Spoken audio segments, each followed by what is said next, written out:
Y'all stand for the pledge of allegiance.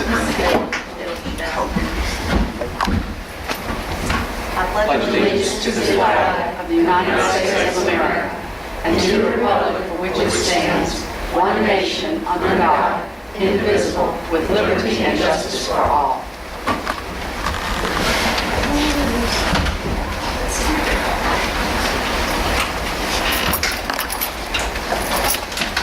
You might have to shift all the way down. I know it's crowded tonight with everybody in. I heard y'all was having the offers plate, so I went through like the church and didn't bag.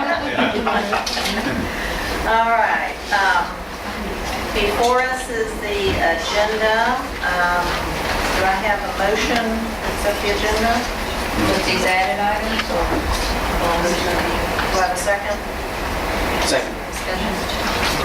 Yes, you see in front of you the addition under agenda item 6. Jane, did you put those out? didn't you? Yeah, they got it back. Under agenda item 6, student acceptance and releases, add H through Y.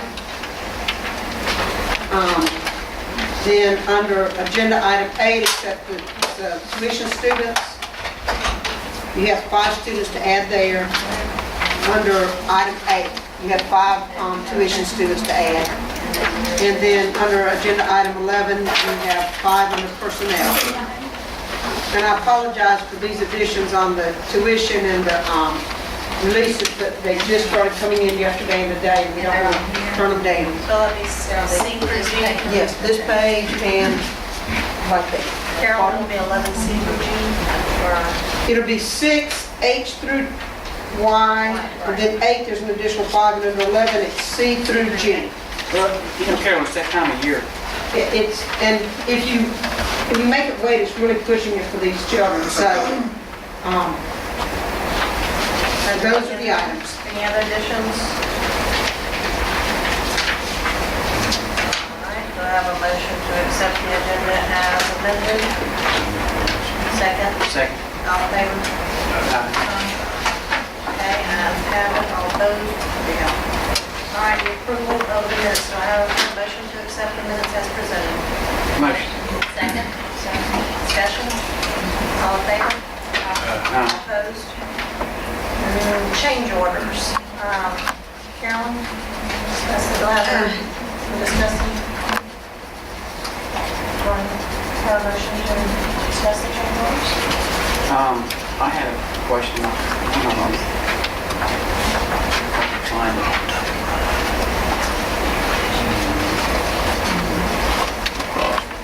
I'll make a motion for the change order and then you get Do I have a second? Second. Okay, great. There's like 5 or 6 of them, right? Right. Yeah, there Some was of the, credit, there was... there's cleanups in the form. Now, the return of the projection screens, we told you that's a $4,300 savings that's coming back to us. The exit signage and the power for the radio, y'all have already approved. This is just, they're just now getting us this paperwork. Remember those were the exit signs that we had discussions on, and the emergency radio signal that the county said we had to put in. The new one is the backflow preventer. Now, why didn't we know about that? I mean, that's been in place for 10 years. Yes, there is a black, for what is? For- At the new Macon? Oh, okay. I mean, you know, the Yeah. city has even gone around and done inspections on it. The problem was, there is a backflow preventer there, but when the irrigation system was put in, they tied in and used the backflow preventer. So now we found out that will not do for our domestic water. So there has to be another backflow preventer on there. Well, I was curious if it was a 4-inch line they were putting it on, right? Let me look and see. It's the main line. Well, Mr. Carpenter, just a minute. I'm going to have to check and see the size of it. I thought I had marked it. One backflow. Let's see. Did it say on here, Fred? Yeah. Those Here, labor backflow fees preventer. were unreal. Blackfoot, yes, and 4-inch domestic water line.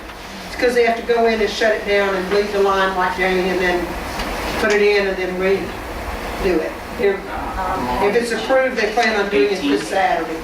before school starts again. The irrigation line's on a 4-inch line? Or is that just coming off the main? That's, Added. I would think that it's just coming off the main.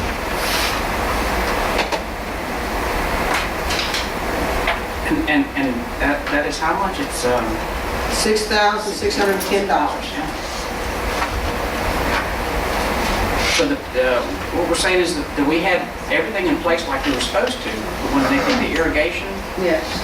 they There was didn't a, do, they didn't do it right. and apparently, and it wasn't caught at the time, and I don't know exactly. I just know when we got in there, started looking, and had the city look at it, they discovered, wait a minute, we have a backflow preventer, but it's on, you're tied in with the irrigation, and that won't work. So, it's something I guess we missed, or the architect, or the...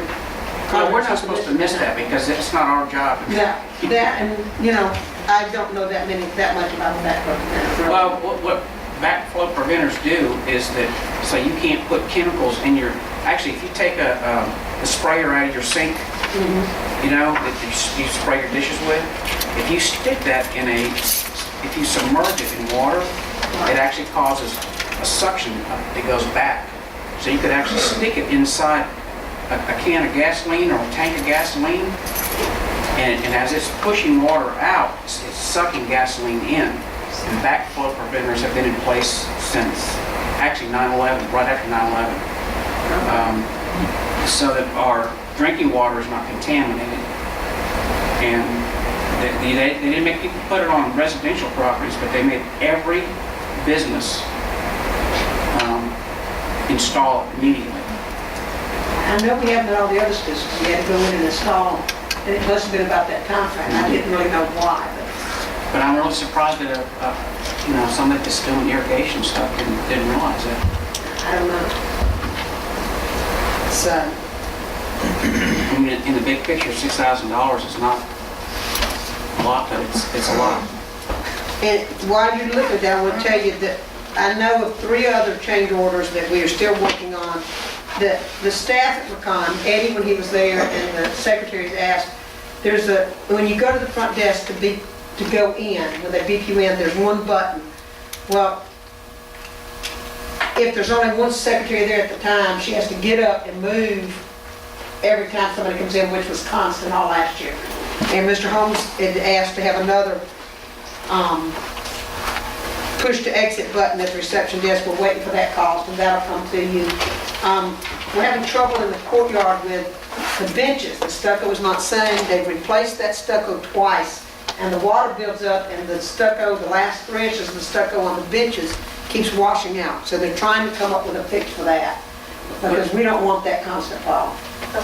It's not a manufacturer defect or... I don't know. That's what we will have to see when we come up with a fix, what that is going to be. Yeah, Ms. Hamilton, those kind of problems are unforeseen problems that I don't mind. Right. I mean, I agree. we didn't realize if somebody's going to have to get up and press a button over there, but this other, $6,000 for somebody that probably should have done their job right to begin with. Yeah. I know. Is that something you can relate to them? I can tell them how I feel. We may have to work to see whether they're going to pay for it or whether we are. I've already told them once I pretty much agreed with Craig on that. Problem is, we haven't come to a resolution. And Jamie, do you have anything to add? And it's just coming up time for school before the inspections, I need a backflow. Is this already installed? No, it's happening this Saturday. No, that's what when the people who do our insurance came and did the walkthroughs and all that, they give us the problems for all our schools, and this is where this surfaced. And it's kind of like, well, we have one. No, you got one, but the people with the irrigation took it and used it. So basically what happened is when we did the change order to put the irrigation system in, they used a backflow preventer that was intended for Harper McCon. So I'm not sure, we've been talking about, I'm not sure why you have a backflow preventer on an irrigation system. I I mean, that's, Well, if it ties into a main water line, that's everybody's drinking water. but if it's in on the irrigation, what's it, I don't, that, maybe I, and that's the part I'm not Yeah, well, understanding. think about what is called as backflow. It's not what comes out, it's what goes backwards into the water system. Okay.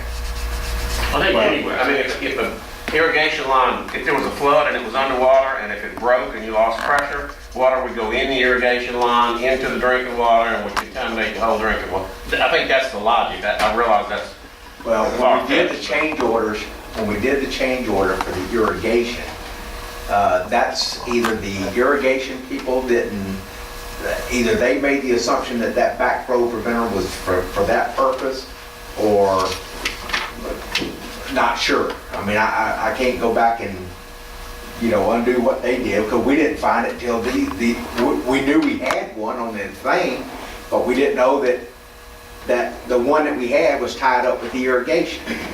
We assumed we had it for the building. Right, and we did have it for the And we building. did have it for the building, but the irrigation people who were there ahead tied it in and used it with the irrigation system. Well, so what I'm assuming is that you've got a backflow preventer right here on a 4-inch line. This 4-inch line goes to our school. Yes. And the irrigation people tied in front of it. They tied in somewhere where we've got to have one still for the school. Right, another one. And it's not like one will work for both. It's not like you can modify, it's not like you can modify it to take care of both situations. Well, I think you can. Now, all he's got to do is remove his line where he's tied into and go on the other side of the preventer. both of them connect downstream, right? Right. I don't know. We've asked that question of the plumbers and of the architects and all, and they didn't think there was a way to fix it without another backflow preventer. We did ask, I did, because I don't understand too much about backflow preventers. You have to have it, It And I allows thought it was water to there. only go one direction. Okay. Okay, so water goes this way because it's under pressure. And nothing can ever go back because the still valve shuts off. Nothing can go behind it. Okay. I understood that, that I got. But I didn't know it at the time, like I said, I didn't, so, Well, I was supposed to be a teacher, so that's... that's right. Craig, we can go back and have that conversation again with them, asking, is there a way to modify the existing? And probably what the problem is, that where the backflow preventer is that he's not able to, because of either road or something on the surface, he can't dig behind it to get to it. It's probably going to be the problem. And it's where the water line comes in the mechanical room, and you have all the electrical and all the pads for the water tower and everything right there. So that could be it too, that they can't modify it, I don't know. But what are our options here? Can we hold off on this and ask him? Is there anything else we can do, or didn't he know, or? Well, I mean, we can come back at the, What I'm hearing is if they're ready to do this on Saturday, either if we're gonna approve it with the intent that they discuss and see if there's another option, because if we don't approve it and there's no other option, we're gonna have to do a poll and have it done anyway. Well, I don't mind a poll, but are they going to turn our water off if we don't have it done? I don't think, there may be a problem when the city does their inspection right before the year starts again, that it isn't corrected. Because anything else they have has been corrected. I don't know how they would handle that, Jamie. that, I don't know, that's the last thing that we have that still needs to be corrected. And again, I'm sorry for harping on $6,000, but a backflow preventer that you can put on your sink in your kitchen is $1.95. And I don't know if it's, This is underground and the sink's not. So